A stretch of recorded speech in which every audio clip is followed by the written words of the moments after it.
సిటీలో ప్లాట్ కొనండి. ఫ్యూచర్ లో మీరు కోటీశ్వర్లుగా మారే అవకాశం కోసం వెంటనే మాకు కాల్ చేయండి. నమస్కారం. కార్తీక పురాణం 9వ రోజు పారాయణలోకి వచ్చాం. అజామిళుడి కథ చెప్పుకుంటున్నాము. విష్ణుదూతలు యమదూతలు అజామిళుడి కోసం సంవాదం అన్నమాట. విష్ణుదూతలు అడిగారు, ఓ యమదూతలారా, మీ ప్రభువు మీతో చెప్పిన మాటలేమిటి? మీ యమదండనికి తగిన వాడెవడు? పాతకములు అనగా ఏమిటి? ఈ విషయాలు సవిస్తరంగా మాకు చెప్పమని విష్ణుదూతలు యమదూతలను అడిగారట. అప్పుడు వాళ్ళు చెప్తున్నారు, యమదూతలు ఏమని చెప్పారో చూడండి. ఓ విష్ణుదూతలారా, సావధానంగా వినండి. సూర్యుడు, చంద్రుడు, అగ్ని, వాయువు, ఆకాశము, గోవులు, సంధ్యలు, పగలు, దిక్కులు, కాలము, ఇవి మనుషుని పాపపుణ్యాలను గురించినటువంటి సాక్షులు. మేము వీరి సాక్ష్యాన్ని విచారించి పాపము చేసిన వాడిని దండిస్తాం. మనం ఆవుని కొట్టినా కసిరినా కూడా ఆవు సాక్ష్యం చెప్తుంది, వీడు ఆవులని దండిస్తాడు అని. అది పచ్చి పాపం. ఆవుని ఏమైనా చేస్తే ఆవు ఖచ్చితంగా సాక్ష్యం చెప్తుందట. చూడండి, మనకి పురాణంలో చెప్పారు. అది ఏదైనా పెట్టాము, ఒక అరటిపండో, ఒక తవుడో, చిట్టో, మన చేతిలో ఉన్న వస్తువు ఏదైనా ఒకటి ఆవులు తినగలిగేది గడ్డో అందిస్తే గనక వీడు గోసేవ చేసిన వాడు అని మన పుణ్యపు ఖాతాని అక్కడ తెరుస్తుంది. అది యముడి దగ్గర. వేద మార్గాన్ని వదిలి ఇచ్ఛానుసారంగా తిరుగుతూ వేదశాస్త్రములను దూషిస్తూ సాధు బహిష్కృతుడైన వాడిని మేము దండించదము. బ్రాహ్మణుని, గురువుని, రోగిని పాదముల చేత కొట్టువాడు, తల్లిదండ్రులతోటి కలహించేవాడు అయిన వాడిని కూడా మేము దండిస్తాము. నిత్యము అబద్ధమాడుచు జంతువుల్ని చంపుచు కులాచారములను వదిలిన వానిని కూడా మేము దండింతుము. ఇచ్చిన సొమ్మును తిరిగి తీసుకున్న వానిని, అంటే ఎవరికైనా దానం చేసి మళ్ళీ వెనక్కి తీసుకుంటే అన్నమాట, వాళ్ళకి ఇచ్చేసాం మళ్ళీ కావాలని తీసుకోకూడదు, పొరపాటున తీసుకున్నా పెద్ద పాపమేనండి. దాని మీద కూడా భాగవతంలో ఒక ప్రత్యేకమైన గాథ ఉంది, సందర్భానుసారం చెప్పుకుందాం మనం. దాంబికుని, దయాశాంతులు లేని వానిని, పాపాత్ములని కూడా మేము దండింతుము. పరుని భార్యతో క్రీడించు వానిని, ద్రవ్యము గ్రహించి సాక్ష్యము చెప్పు వానిని కూడా మేము దండింతుము. నేను దాతనని చెప్పేవాడిని, అంటే నేను దానాలు చేస్తానండి, నాకు బాగా చిన్నప్పటి నుంచి దానం చేసే అలవాటు, మేము ఎప్పుడూ అన్నదానం చేస్తాం, ఈ వాక్యాలు చెప్పకూడదు. దానం చేస్తే అసలు చెప్పనేకూడదు.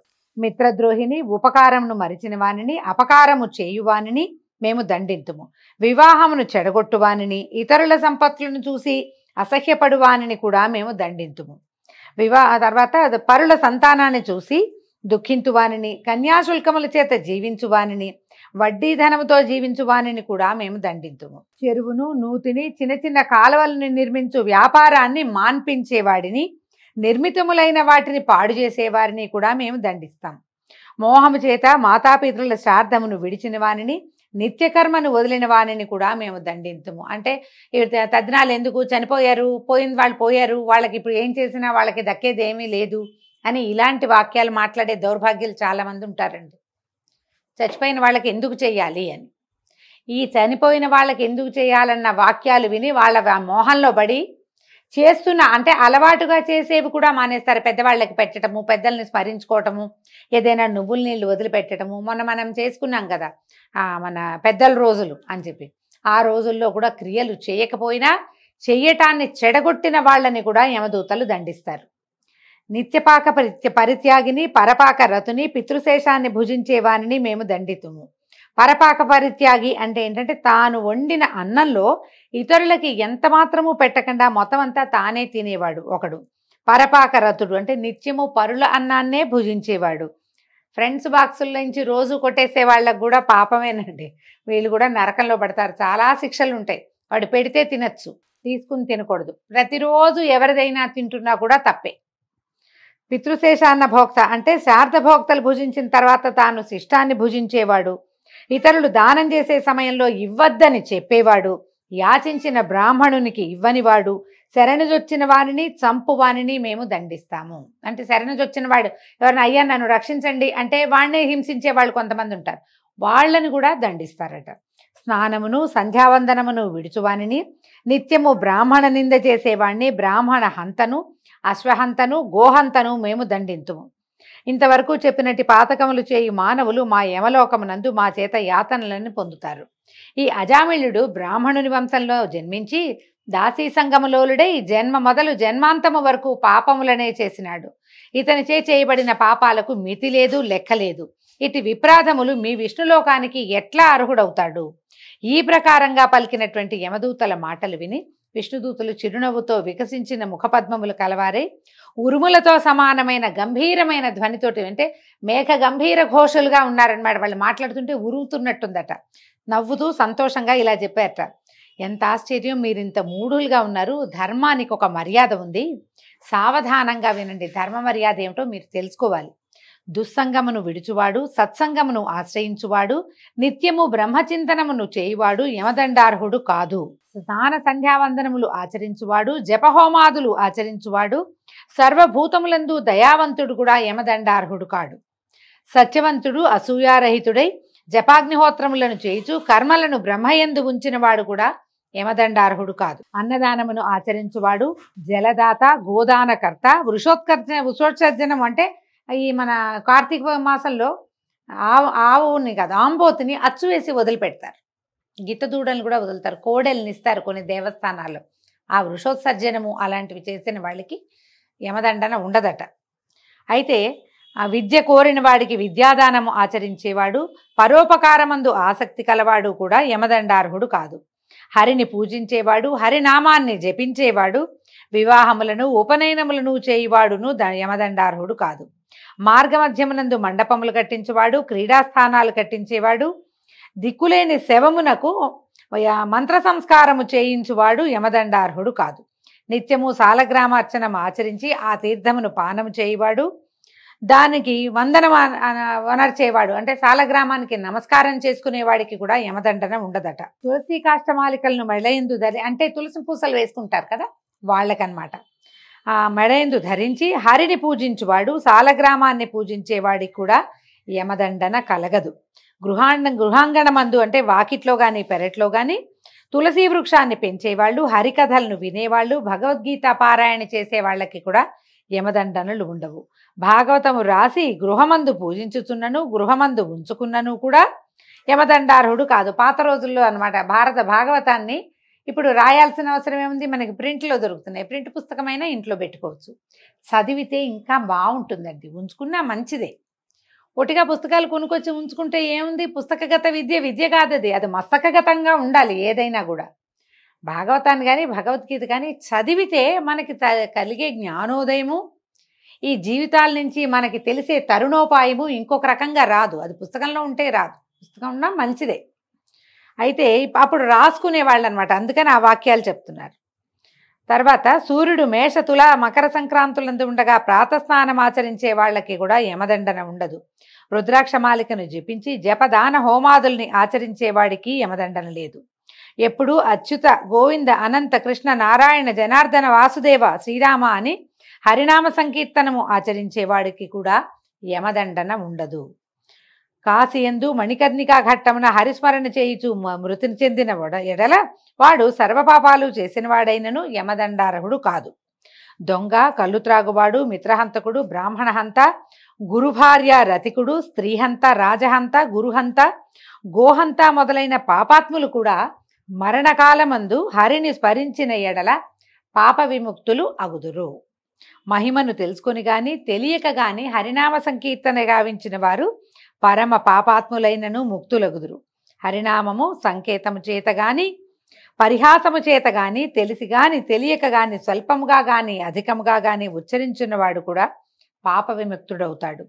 పడినప్పుడు, తొట్టుపాటు పొందినప్పుడు, కొట్టబడినప్పుడు, జ్వరాదుల చేత పీడింపబడినప్పుడు, సప్త వ్యసనముల చేత పీడింపబడినప్పుడు, వశము కానప్పుడు కూడా హరి అని పిలిచినవాడు యమదండార్హుడు కాదు. అనేక జన్మలలో సంపాదించబడి ప్రాయశ్చిత్తములు లేక కొండల వలె పెరిగి ఉన్నటువంటి పాపములన్నీ కూడా భూమి యందు గాని స్వర్గమందు గాని హరినామ సంకీర్తనము చేత నశించును. మరణావస్థలో ఉన్నవాడు హరినామ స్మరణము చేసిన ఎడల వాని పాపములన్నీ అగ్నిలో ఉంచినటువంటి దూది వలె కాలిపోవును అని విష్ణుదూతలు ఇట్లా యమదూతలతోటి చెప్పారు. ఈ చెప్పిన తర్వాత అజామిళుడిని యమదూతలు పట్టుకున్నారు, అతని దగ్గర నుంచి వాళ్ళ దగ్గర నుంచి లాగేసుకున్నారనమాట. ఆ తర్వాత అజామిళుడు విష్ణుదూతలకు నమస్కారం చేసి మీ దర్శనం వల్ల నేను తరించానని చెప్పాడు. తర్వాత విష్ణుదూతలు అజామిళుడితో కలిసి వైకుంఠానికి వెళ్ళిపోయారు. అయితే ఏమైందట, ఈ అజామిళుడు యమదూత విష్ణుదూతల సంవాదం అంతా విని ఆశ్చర్యపోయాడు. వీళ్ళు మాట్లాడుకున్నవన్నీ విన్నాడు. అయ్యో ఎంత కష్టమైంది, ఆత్మహితం చేసుకోలేకపోయానే, చిచి నా బతుకు సజ్జన నిందితమైంది కదా, పతివ్రత అయిన భార్యను వదిలిపెట్టి కళ్ళు తాగేడి దాసిని భార్యగా స్వీకరించాను. వృద్ధులైనా నాకంటే నేను తప్ప ఇంకో దిక్కులేని మా అమ్మా నాన్నలు పరమపుణ్యాత్ములు, వాళ్ళని కూడా నీచుడినై నేను విడిచిపెట్టాను. ఎంత పనిచేశాను. ధర్మహంతలు, కాముకులు నిరంతరము అనుభవించే నరకమందు ఇప్పుడు నేను నిశ్చయంగా పడేదను. కానీ ఇదేం ఆశ్చర్యం, ఈ స్వప్నమా, ఈ నల్లకత్తుల్ని ధరించిన యమభటులు ఎక్కడికి వెళ్ళిపోయారు? నేను పూర్వజన్మమందు పుణ్యం ఆచరించిన వాడను, ఇది నిజం. అట్లు కానిచో దాసీపతినైన నాకు మరణకాలమందు హరిస్మృతి ఎట్లా కలిగింది? నా జిహ్వ హరినామాన్ని ఎట్లా గ్రహించింది? పాపాత్ముడినైన నేనెక్కడా? ఈ అంత్యకాలమందు నాకు ఈ స్మృతి ఎలా వచ్చింది? లజ్జని విడిచి నేను బ్రాహ్మణుల్ని చంపాను. నాకు నాలాంటి వాడికి మంగళకరమైన నారాయణ నామం ఎట్లా లభించింది అని బాగా ఆలోచించుకున్నాడు. మనము ఆత్మద్రోహం చేసుకుంటాం. ఈ ఆత్మద్రోహాలలో ఏమిటి? మనని మనం మోసం చేసుకోవటం మొదటిది. రెండోది, మనం ఆచరించవలసిన విధి విధానాలు ఏమున్నాయో అవేవి ఆచరించకపోవటం కూడా ఆత్మద్రోహం కిందే చెప్తారండి. నేను ఏమంటారు, లేటెస్ట్ డెవలప్ అయ్యాము, డెవలప్డ్ కంట్రీలో ఉన్నాము, లేదా దేశం ముందుకెళ్ళింది, చాలా నేర్చుకున్నాము, లేదా సైన్స్ బాగా డెవలప్ అయిపోయింది, ఈ మరణించిన వాళ్ళ కోసం చేసే విధి విధానం వల్ల ప్రయోజనం లేదు, జీవించి ఉండి కూడా దేవతా పూజనమో, దేవతా నమస్కారమో, దేవాలయ గమనమో ఇవన్నీ ప్రయోజనరహితమైనవిగా భావిస్తూ ఈ రకమైన ఆలోచన ధోరణి, అంటే దీన్ని ఏమనాలి, మనం తిరుగుబాటు ధోరణి, ఇవేవి సరైనవి కాదు, మేము ఇప్పుడు కొత్తగా తెలుసుకుంటున్నవే సరైనవి, ఇలాంటి ఆలోచన చేసినా కూడా ఆత్మద్రోహం చేసుకున్నట్టే. మన జీవుడికి సుఖపడే యోగం లేకుండా చేస్తాం. మనం ప్రపంచం విసిరేటువంటి రకరకాల రాళ్లని పట్టుకుని వాటి వెనకాల పరిగెడతాం. ఆ పరిగెత్తటంలో మనం సొంతానికి ఏమీ చేసుకోలేకపోతాం. మనం ఏ ఇంట్లో పుట్టామో ఆ ఇంటి మర్యాదని అతిక్రమించేస్తాం. ఏ జాతిలో పుట్టామో ఆ జాతికి కావలసినటువంటి మర్యాద, గౌరవము లభించాలన్న ఆలోచన కూడా చేయం. అవన్నీ కూడా ఆత్మద్రోహాలే. పురాణాల్లో ఇట్లా చెప్పారు, చచ్చిపోయేటప్పుడు వీడు ఇన్ని పచ్చిపాపాలు చేశాడు, చనిపోగానే ఒకసారి చనిపోయే సమయంలో నారాయణ అంటే ఎట్లా సరిపోతుంది అని 100 సార్లు ఈ కథ విన్నప్పుడల్లా ప్రశ్న వస్తూనే ఉంటుందండి.